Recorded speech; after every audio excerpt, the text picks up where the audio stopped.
اسی پرحکمت کتاب میں سے سورہ مومن کی آیہ مبارکہ 7 بترجمہ تلاوت کی ہے۔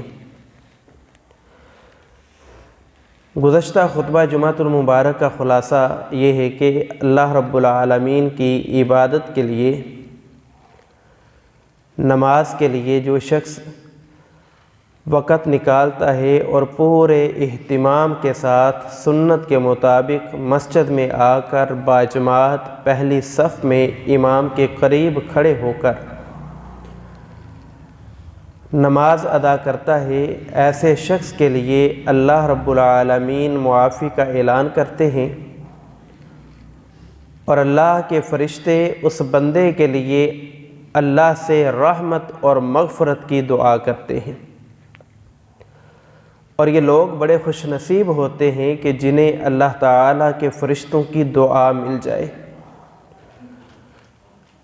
اللہ رب العالمین کے فرشتے ایسی مخلوق ہیں کہ جو ہر وقت اللہ کا ذکر کرتے رہتے ہیں، اللہ کی تسبیح، اللہ کی حمد بیان کرتے ہیں۔ کچھ لوگ ان کے علاوہ ایسے ہیں کہ جو اللہ رب العالمین کی اس پاکیزہ مخلوق کی دعا کے مستحق ٹھہرتے ہیں۔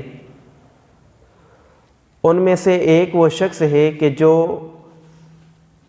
رات اس حال میں گزارتا ہے کہ وہ باوضو اپنے بستر پر آ کر سو جاتا ہے۔ رسول اللہ صلی اللہ علیہ وسلم کی حدیث ہے، سیدنا عبداللہ بن عباس رضی اللہ تعالی عنہما اس حدیث کے راوی ہیں، کہتے ہیں کہ اللہ کے نبی صلی اللہ علیہ وسلم نے فرمایا، طہروا ھذہ الاجداث، لوگو اپنے جسموں کو پاکیزہ رکھا کرو، اپنے جسم پاکیزہ رکھا کرو، اپنے کپڑے، اپنا لباس صاف ستھرا رکھا کرو۔ طہرکم اللہ، جب تم اپنے آپ کو پاکیزہ رکھو گے تو اللہ تعالیٰ بھی تمہیں پاکیزہ رکھے گا، اللہ بھی تمہیں پاکیزگی عطا فرمائے گا۔ پھر اللہ کے نبی صلی اللہ علیہ وسلم نے فرمایا، لیس عبد یبیت طاہرا الا بات معہ ملک، کوئی شخص رات اس حال میں گزارتا ہے طاہرہ کہ وہ پاکیزہ تھا، جب وہ اپنے بستر پر سونے کے لیے آیا تو اس نے وضو کر لیا تھا، تو امام الانبیاء فرماتے ہیں، بات معہ ملک فی شعارہ، ایسے پاکیزہ شخص کے ساتھ اللہ کا ایک فرشتہ بھی رات گزارتا ہے، لا ينقلب ساعة من اللیل، یہ باوضو سونے والا انسان جب وضو کی حالت میں اپنے بستر پر لیٹتا ہے اور سو جاتا ہے، یہ اپنی نیند میں اپنی کروٹ بدلتا ہے، تو وہ جو اللہ کا فرشتہ اس کے ساتھ ہے، قال، وہ کہتا ہے، اللہم اغفر لعبدک فإنہ بات طاہرا، اللہ کا وہ فرشتہ جو اس کے ساتھ ہے وہ اللہ سے دعا کر کے کہتا ہے، اللہم اغفر لعبدک، اے اللہ اپنے اس بندے کو معاف کر دے، انہ بات طاہرا، اس لیے کہ اس بندے نے رات اس حال میں گزاری ہے کہ یہ باوضو سویا تھا۔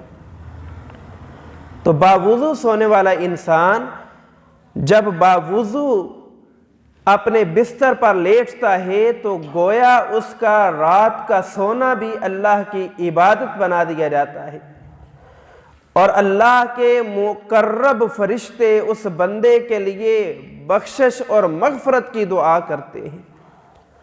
آج ہم میں سے کتنے لوگ ہیں جو رات کو اس حال میں سوتے ہیں کہ ہم باوضو ہوں، ہماری رات آج گناہوں کی وجہ سے رات کی تاریکی سے بھی زیادہ سیاہ ہو چکی ہے۔ ہم رات سوتے ہیں تو اپنے بستر پر بغیر وضو کے سو جاتے ہیں، اللہ کی نافرمانی کرتے ہوئے سو جاتے ہیں، اور ہماری نوجوان نسل کانوں میں اللہ رسول کی نافرمانی والی باتیں سنتے ہوئے، ہیڈ فون لگائے ہوئے، گانے، میوزک، آلات موسیقی سنتے ہوئے سو جاتے ہیں اور اسی حال میں وہ بیدار ہوتے ہیں۔ ذرا تصور کریں کہ اگر اس حال میں موت آ جائے تو ہماری موت پھر کیسی ہوگی، ہمارا انجام کتنا گندا اور برا ہوگا۔ اللہ کے فرشتے گواہی دے رہے ہیں کہ اللہ یہ وہ شخص ہے بات طاہرہ جو باوضو سویا تھا، اور ہم پاکیزہ مخلوق دعا کر کے کہتے ہیں اللہم اغفر لعبدک، اپنے اس بندے کو بخش دے اور اسے معاف کر دے۔ تو فرشتے اس بندے کے لیے دعا کرتے ہیں جو باوضو سوتا ہے، اور دوسرا وہ انسان ہے جس کے لیے اللہ کے فرشتے دعا کرتے ہیں جو انسان اپنے بھائی کی غیر موجودگی میں اس کی خوبیاں بیان کرتا ہے، اس کی اچھائیاں بیان کرتا ہے، اپنے مسلمان بھائی کی غیر موجودگی میں اس کے لیے دعا کرتا ہے۔ ایسے بندے کے لیے بھی اللہ کے فرشتے اللہ سے دعا کرتے ہیں۔ رسول اللہ صلی اللہ علیہ وسلم کی حدیث ہے دعوت المسلم لأخیہ بظہر الغیب مستجابہ، میں اپنے مسلمان بھائی کی غیر موجودگی میں کوئی دعا کروں گا تو اللہ کے رسول فرماتے ہیں مستجابۃ، ایسے بندے کی دعا قبول کی جائے گی۔ کسی مسلمان کی غیر موجودگی میں اس کے لیے دعا کرنا، اس کے لیے صفت بیان کرنا، اس کی خوبی اچھائی بیان کرنا، مستجابہ، اللہ مسلمان کی غیر موجودگی میں کی ہوئی دعا مومن کے حق میں قبول فرماتے ہیں۔ عند رأسہ، جب کوئی شخص کسی مسلمان کے لیے دعا کرتا ہے تو اس کے سر کے پاس ملک مؤکل، اللہ کا ایک ایسا فرشتہ ہوتا ہے جس کی ذمہ داری اللہ نے لگا رکھی ہوتی ہے۔ کلما دعا لأخیہ، اور اس کی ذمہ داری یہ ہے کہ جب بھی کوئی مومن کسی مومن کی غیر موجودگی میں کوئی اچھی بات کہے، کوئی کلمہ خیر کہے، دعا کرے تو اللہ کا فرشتہ اس بندے کے حق میں آمین کہے۔ اللہ کے فرشتے کی یہ ذمہ داری ہے کہ جب میں کسی مسلمان کی غیر موجودگی میں اس کے لیے دعا کروں تو اللہ کے فرشتے اس کے لیے آمین کہیں۔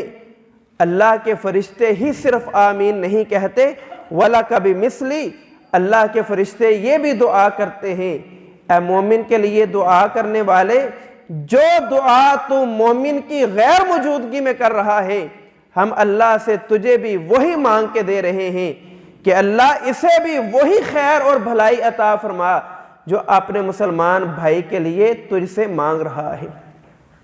لیکن ہم کیا کرتے ہیں؟ ہم مسلمان کی غیر موجودگی میں اس کی غیبت کرتے ہیں، اس کی چغلی کرتے ہیں، اس کی برائی بیان کرتے ہیں۔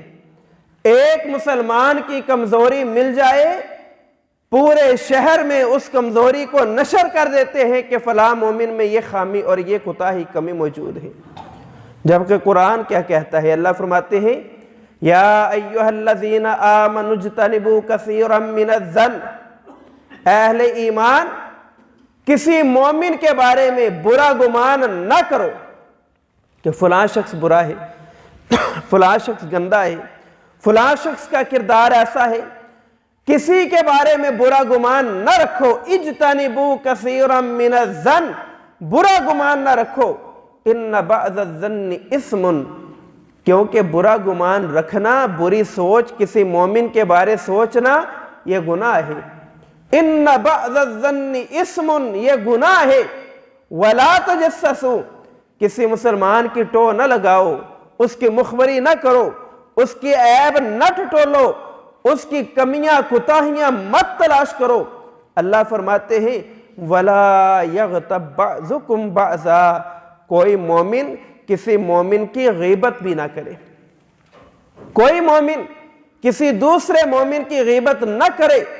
ایحب احدکم ان یأکل لحم اخیہ میتا فکرہتموہ واتقوا اللہ، کیا کوئی شخص یہ پسند کرتا ہے کہ وہ اپنے مردہ بھائی کا، جو اس کا سگا بھائی ہے، اس کا گوشت کھائے، فَكَرِهْتُمُوهُ تم اسے پسند نہیں کرتے ہو، وَاتَّقُوا اللَّهَ لوگو حقوق العباد کے معاملہ میں اللہ سے ڈر جاؤ، حقوق العباد کے معاملہ میں اللہ سے ڈر جاؤ۔ ہم مومن کی غیر موجودگی میں اس کے لیے دعا نہیں کرتے، اس کے متعلق برا گمان رکھتے ہیں، اس کے عیب تلاش کرتے ہیں، مومن بھائی کی اس کی کمر پیچھے غیبت اور چغلی کرتے ہیں۔ اللہ فرماتے ہیں یہ بڑا گناہ ہے۔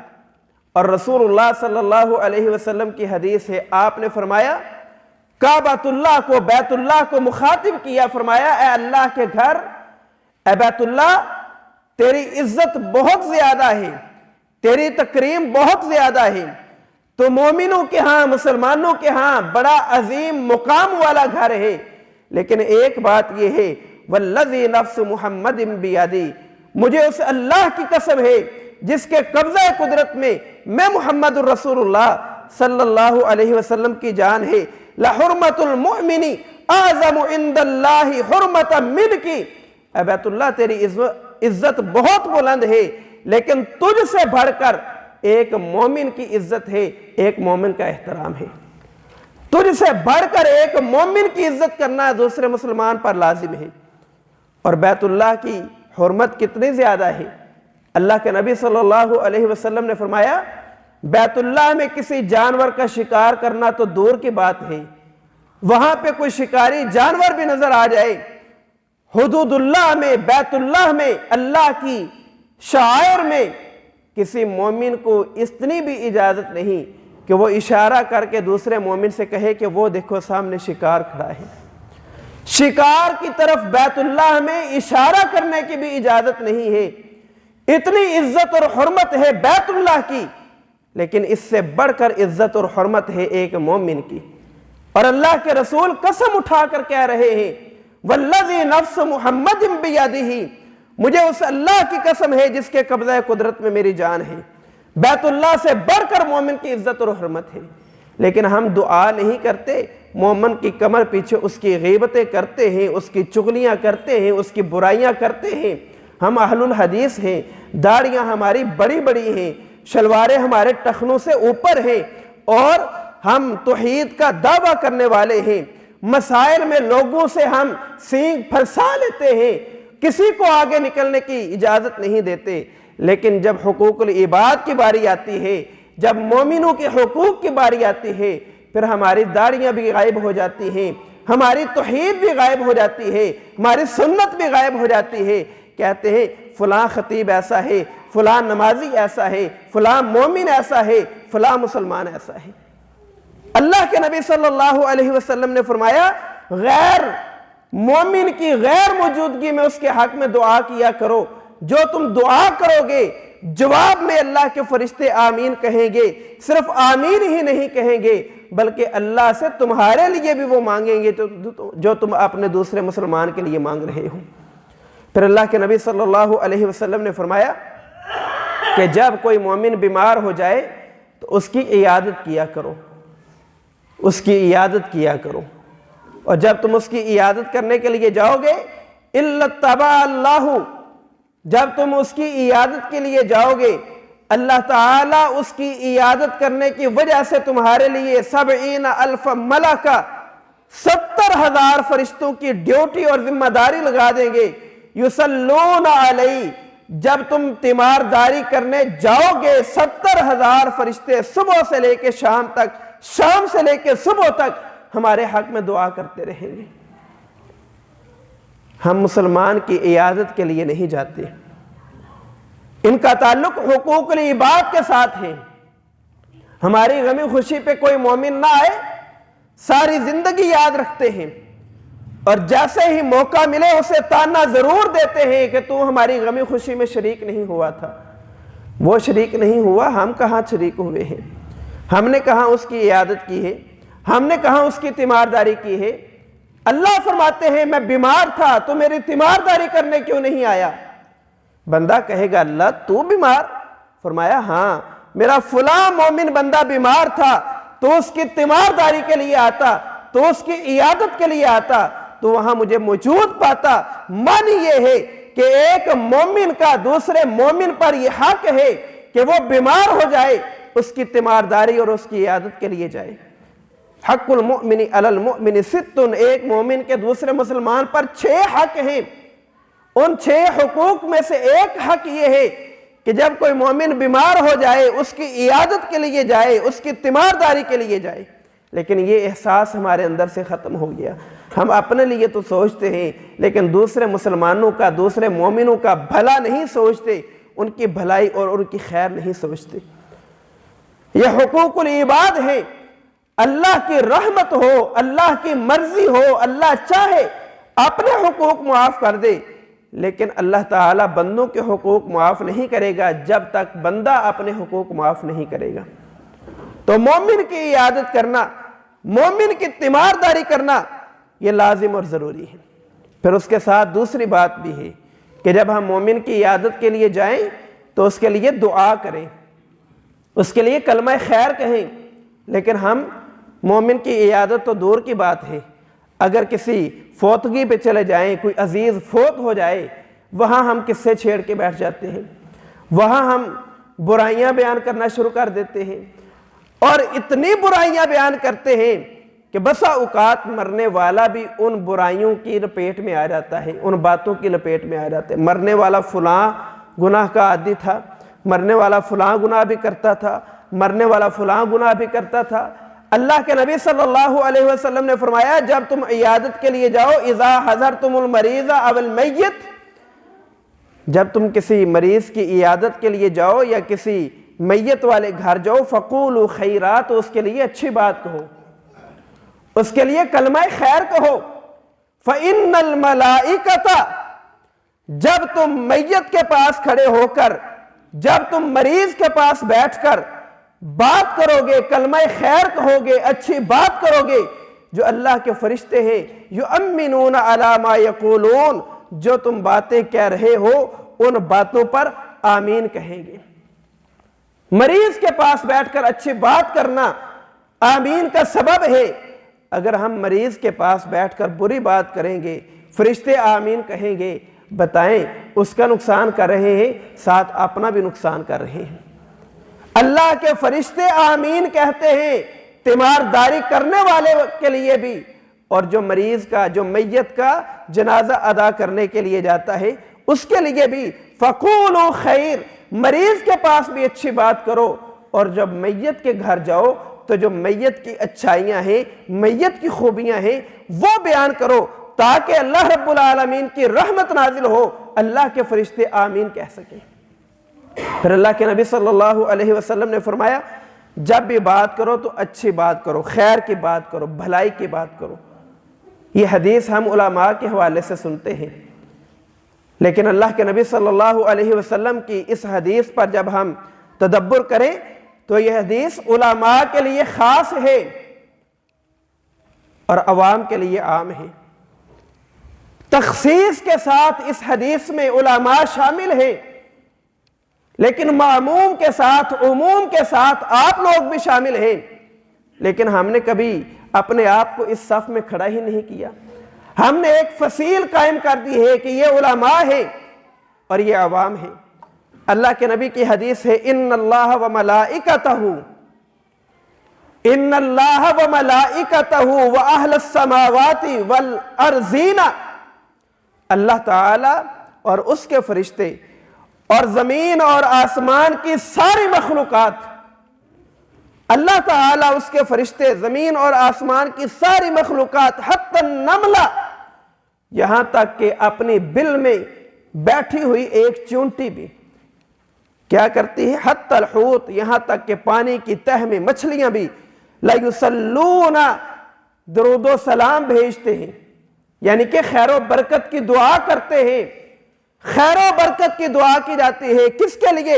عَلَى مُعَلِّمِ النَّاسَ خَيْرًا، ہر اس بندے کے لیے خیر کی، بھلائی کی، اچھائی کی، مغفرت کی، رحمت کی دعا کی جاتی ہے۔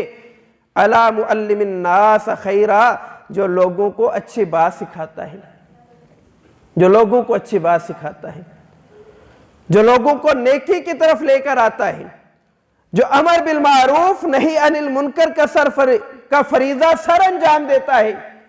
لا یصلون، جو عربی گرامر جانتے ہیں، لام تاکید ہے اور نون ثقیلہ ہے، اس کا معنی یہ ہے اس بات میں کوئی شک نہیں ہے، ضرور بالضرور لازم، اللہ کی قسم ہے ایسا ہو کے رہے گا۔ لا یصلون، ضرور بالضرور ایسے بندے کے لیے اللہ رب العالمین مغفرت کا اعلان کر دیتے ہیں۔ اللہ کے فرشتے، زمین و آسمان کی ساری مخلوقات مغفرت کی دعا کرتی ہیں۔ معلم الناس خیر، جو لوگوں کو نیکی کی دعوت دیتا ہے، جو لوگوں کو اچھائی کی دعوت دیتا ہے۔ گریبان میں منہ ڈال کے سوچیں، ہم نے آج کتنے لوگوں کو توحید کی دعوت دی ہے؟ آج سے پہلے ہم نے کتنے لوگوں کو موحد بنایا، نمازی بنایا؟ کتنے لوگ ہیں جو شرک چھوڑ کر، بدعات چھوڑ کر دین کی طرف آئے ہیں؟ آج ہم نے یہ ذمہ داری علماء کی لگا دی ہے۔ کنتم خیر امت اخرجت للناس تأمرون بالمعروف وتنہون عن المنکر۔ لوگوں، تم سب سے بہترین امت ہو، اللہ نے باقی لوگوں میں سے تمہیں چن لیا ہے۔ تأمرون بالمعروف وتنہون عن المنکر، تمہاری ذمہ داری یہ ہے کہ تم لوگوں کو نیکی کا حکم دو، گناہ کے کاموں سے روکو۔ آج ہم خود گناہ کرتے ہیں، لوگوں کو گناہ سے نہیں روکتے۔ شادی بیاہ کا موقع ہو کہتے ہیں کوئی بات نہیں، اگر ہم نے یہ غمی خوشی میں یہ رسومات ادا نہ کی تو ناک کٹ جائے گا، برادری والے، محلے والے، شہر والے کیا کہیں گے؟ دنیا کی فکر ہے، کبھی یہ بھی سوچا ہے کل قیامت کے دن محمد الرسول اللہ کیا کہیں گے؟ اگر سوچ لیا جائے تو محمد الرسول اللہ قیامت کے دن یہ بات کہیں گے، اے اللہ یہ تو میری امت ہے، اسے مجھ سے دور کیوں ہٹایا جا رہا ہے؟ یہ حدیث آپ نے رات کو درس میں بھی سنی ہے۔ بتایا جائے گا اے اللہ کے رسول یہ آپ کی امت ضرور ہے، انک لا تدری ما احدثوا بعدک، آپ کو نہیں پتا کہ آپ کے آنے کے بعد انہوں نے زندگی کیسے گزاری ہے۔ پھر اللہ کے رسول کیا فرمائیں گے؟ آج ہمیں فکر ہے برادری کی، معاشرے کی، فکر کریں قیامت کے دن کی کہ محمد کریم فرمائیں گے سحقن سحقن سحقن لمن غیر بعدی، ان لوگوں کو دور ہٹا دو جنہوں نے میرے آنے کے بعد اپنی مرضی سے زندگی گزاری اور دین اسلام میں بدعات ایجاد کر دی۔ قیامت کے دن محمد کریم منہ پھیر لیں تو ہم کہاں جائیں گے؟ ہمارا کیا بنے گا؟ آج برادری میں ناک بچانے کے لیے جو کر رہے ہیں کرتے رہیں، اس بات کا جواب تیار کر لیں، کل محمد کریم منہ موڑ لیں تو پھر کیا بنے گا؟ وقال الرسول یا ربی ان قوم اتخذوا ھذا القرآن مہجورا، اس دن اللہ کے رسول یہ کہہ دیں اللہ یہ میری امت ہے اور یہ اتنے بدبخت ہیں کہ انہوں نے قرآن مجید کو کمر کر دی تھی، انہوں نے رسول اللہ کی سنت چھوڑ دی تھی۔ اس دن اللہ کے رسول ہمارے خلاف گواہی دیں، ہمارا کیا بنے گا؟ اللہ کے نبی صلی اللہ علیہ وسلم نے اس امت کو جھنجھوڑ دیا ہے، اب مرضی ہے ہم جو مرضی کرتے پھریں۔ تو اللہ کے فرشتوں کی دعا لینی ہے، معلم الناس خیرا، پھر دین کے دائی بن جائے، اسلام کے مطابق زندگی گزارنے والے بن جائے، امر بالمعروف نہی عن المنکر کا فریضہ انجام دینے والے بن جائے۔ پھر اللہ کے فرشتے دعا کرتے ہیں کس بندے کے لیے؟ رسول اللہ صلی اللہ علیہ وسلم نے فرمایا ما من یوم یصبح العبد، صبح ایک شخص کھڑا ہوتا ہے، ایک شخص صبح کے وقت بیدار ہوتا ہے، الا ملکانی، دو فرشتے اتار دیے جاتے ہیں۔ ایک شخص صبح کرتا ہے، دو فرشتے اس کے ساتھ آسمان سے اتار دیے جاتے ہیں، فیقولان، ان میں سے ایک شخص کہتا ہے، ایک فرشتہ کہتا ہے اللہم آت منفقا، اللہ وہ بندہ جو تیرے راستے میں مال خرچ کر رہا ہے، وہ بندہ جو تیرے راستے میں مال خرچ کر رہا ہے، آت منفقا، اپنے راستے میں خرچ کرنے والے کو اور زیادہ مال عطا فرما۔ جو بندہ انفاق فی سبیل اللہ کرتا ہے، اللہ کے راستے میں مال خرچ کرتا ہے، اللہ کا فرشتہ دعا کر رہا ہے آتی منفقہ خلفا، اے اللہ تیرے راستے میں مال خرچ کرنے والا خرچ کر رہا ہے، اسے اور مال عطا کر۔ کوئی اور مخلوق آمین نہ کہے، لیکن دوسرا فرشتہ کہتا ہے آمین، اللہ میں بھی سفارش کر رہا ہوں، اسے اور مال عطا کر دے۔ پھر دوسرا فرشتہ کہتا ہے اللہم آتی ممسکا تلفا، اے اللہ جو بندہ تیرے راستے میں مال خرچ نہیں کرتا، جو تیرے راستے میں اپنا مال خرچ نہیں کرتا، آتی تلفا، اسے تباہ کر دے، اسے برباد کر دے، اس کا مال ختم کر دے، اسے کنگال کر دے۔ وہ فرشتہ کہتا ہے آمین، یعنی کہ وہ بندہ جو اللہ کے راستے میں مال خرچ کر رہا ہے، اس بندے کے لیے وسعت رزق کی دعا کی جا رہی ہے، اور جو بندہ اللہ کے راستے میں مال خرچ نہیں کرتا، ایسے بندے کے لیے دعا کی جا رہی ہے تلفا، اللہ اسے تباہ و برباد کر دے۔ آمین اللہ کے فرشتے کہتے ہیں۔ ذرا سوچیں ہم اللہ کے راستے میں کتنا مال خرچ کرتے ہیں، ہمارا مال پانی کی طرح بہہ جاتا ہے رسومات پر۔ شادیوں پہ دیکھتے نہیں آپ کس طرح ہم پیسہ بہاتے ہیں، ڈھول والوں کو الگ پیسے، ناچنے والوں کو الگ پیسے، رسم حنا پہ الگ خرچے، شادی بیاہ ولیمہ پہ الگ خرچ، برات پہ الگ خرچ، اور کون کون سے خرچ ہیں جو آج اس امت نے بڑھا نہیں لیے۔ جب حق مہر کی باری آتی ہے پھر ہمیں شریعت یاد آ جاتی ہے۔ جب برات لے کے آتے ہیں لڑکی والے مطالبہ کر دیں کہ مساجد کے لیے بھی کچھ دے دو، تو ہمارا جواب یہ ہوتا ہے ہمارے محلے کی مسجدیں بڑی ہیں، ہمارے گاؤں کی مسجدیں بڑی ہیں، ہم فلاں مسجد کے ساتھ بڑا تعاون کرتے ہیں۔ ذرا سوچ لیں کہ اگر اللہ کے راستے میں خرچ کر رہے ہیں تو پھر اللہ کے فرشتے دعا کر رہے ہیں کہ اللہ اس بندے کے رزق میں اضافہ فرما، اور اگر ہم اس موقع پر آ کر کنجوس بن جاتے ہیں پھر اللہ کا فرشتہ دعا کر رہا ہے تلفا، اللہ اسے تباہ و برباد کر دے۔ اللہ سے دعا ہے اللہ تعالی ہمیں فرشتوں کی دعا لینے کی توفیق عطا فرمائے، اللہ تعالی ہمیں ہر وقت نیکی کرنے کی توفیق عطا فرمائے۔ وقت ہو چکا ہے، ایک مختصراً حدیث ہے۔ اللہ کے نبی صلی اللہ علیہ وسلم نے فرمایا کہ جو شخص قرآن مجید صبح کے وقت ختم کرتا ہے، قرآن مجید تلاوت کرتا ہے، مکمل قرآن پڑھتا ہے، صبح کے وقت پڑھتا ہے یا شام کو پڑھ لیتا ہے، اللہ کے نبی صلی اللہ علیہ وسلم نے فرمایا صلت علیہ الملائکۃ، اللہ کے فرشتے قرآن مجید کی تلاوت کرنے والے پر بھی اپنی رحمت کی اللہ سے دعا کرتے ہیں۔ آئے ہم اللہ سے دعا کریں اللہ ہمیں نمازی بھی بنائے، اللہ ہمیں قرآن کا قاری بھی بنائے، اللہ ہمیں نیکی کرنے والا بھی بنائے۔ اللہ سے دعا ہے اللہ تعالیٰ جب تک زندہ رکھے توحید پر، موت آئے شہادت اور ایمان کی موت نصیب فرمائے۔ وآخر دعوانا ان الحمدللہ رب العالمین۔